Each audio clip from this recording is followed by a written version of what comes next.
Hello everyone. So in this video, we're going to be talking about how to solve problems involving density.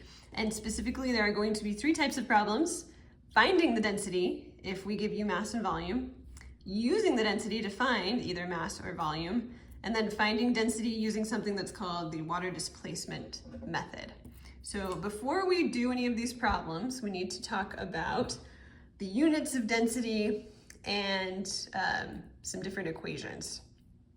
So density is a compound unit, and in chemistry, the units that we're usually going to use for density are either grams per milliliter, so mass over volume, or sometimes instead of milliliters, we will use centimeters cubed for our volume.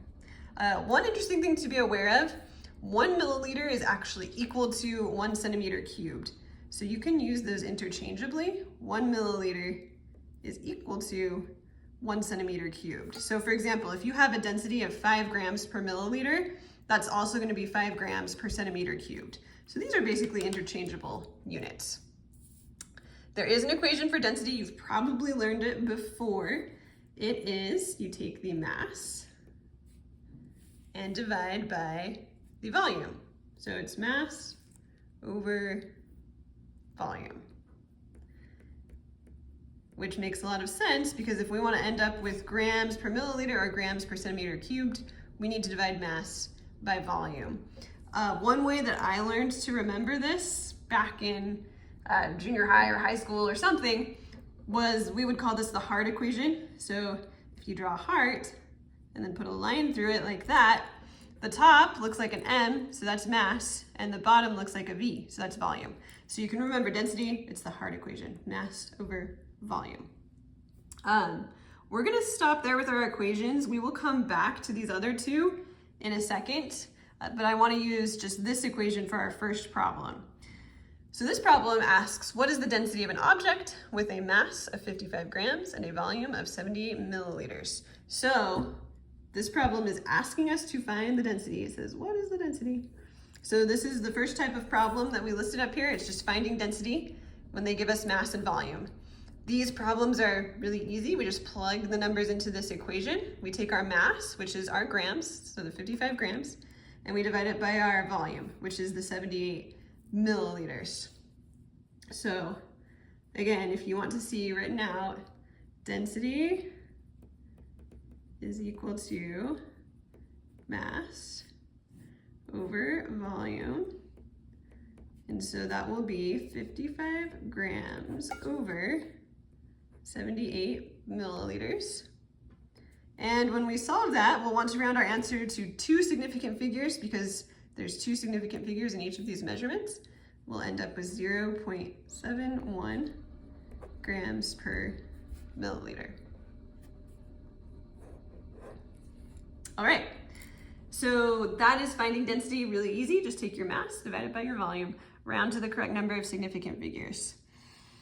Number two is finding the volume, and they're giving us mass and density. So this is a little bit different. It says, what is the volume of an object with a mass of 32 grams and a density of 8.3 grams per milliliter? So you might notice that this is a problem that we could solve with conversion factors. This is a fraction, and we could use this as a conversion factor to cancel out grams. It's very, very similar to a problem that we did on a different page of the notes right here. So all I would need to do is recognize, okay, this is my conversion factor. I could write this as 8.3 grams is equal to 1 milliliter. And then I would start with my 32 grams. So we do 32 grams. Use my density, which is a fraction, as a conversion factor. So I'd put 8.3 grams on the bottom, 1 milliliter on the top. The grams will cross out. And you end up with 3.9. Well, first of all, we multiply across, so we get 32 milliliters over 8.3. And then we would divide that, and we would get 3.9 milliliters.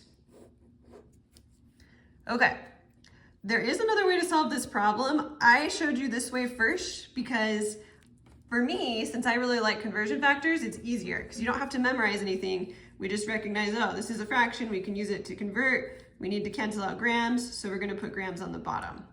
But for those of you who would rather plug things into an equation, there are a couple of equations that you can use to find mass and volume. So we'll go back up here. If they give you density and volume and they ask you for mass, you can use this equation. Mass is equal to density times volume. If they are giving you mass and they want you to find volume, you can use this equation. Volume is equal to mass divided by density. So for me, I don't like to have to memorize these equations, so I like to use conversion factors. But for some people, these are more straightforward and they would rather just memorize these equations. So this problem, again, it's asking us for volume. So we would use our volume equation and we would say, okay, we know that volume is equal to mass over density. So we would do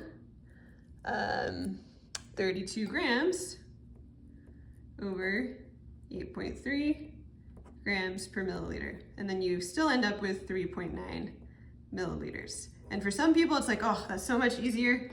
And if that's you, that's great. Just make sure you actually memorize these equations. And if you like the conversion factors better, then do that. We've got one more problem to do with density. This is called a water displacement problem. So let me read it out and then I'll kind of draw a picture of what is actually going on in this problem. It says you measure the mass of an unknown substance to be 43.895 grams. Then you take the object and drop it in 60.2 milliliters of water. The water level rises to 67.9 milliliters. And we want to know what is the density of the object. So sometimes when we have a problem that's complex like this, it's helpful to draw out the situation. So we've got a substance, we've weighed it out, and we've got 60.2 milliliters of water. This is probably in a graduated cylinder. So here's our graduated cylinder. Our water level is at 60.2 milliliters. And then we drop in our object. So let's just say it's like some kind of rock. The water level goes up to 67.9 milliliters. So it turns out the amount that the water increased is the volume of this object. So we need to use the density equation. We need to do mass divided by volume. We have the mass of the object, and then to find the volume of the object, we would just do this number, 67.9, minus this number, 60.2. So we would do 43.895 grams over 67.9 minus 60.2. So let's simplify that a little bit. We end up with 43.895. So we'll rewrite that. 43.895 grams over, and then we've got to do 67.9 minus 60.2. So we've got 7.7 milliliters on the bottom. And then we need to divide those two. Notice, once I've simplified this, the bottom only has two significant figures. So I'm going to need to round my answer to two significant figures. The reason that it has only two significant figures is I subtracted here.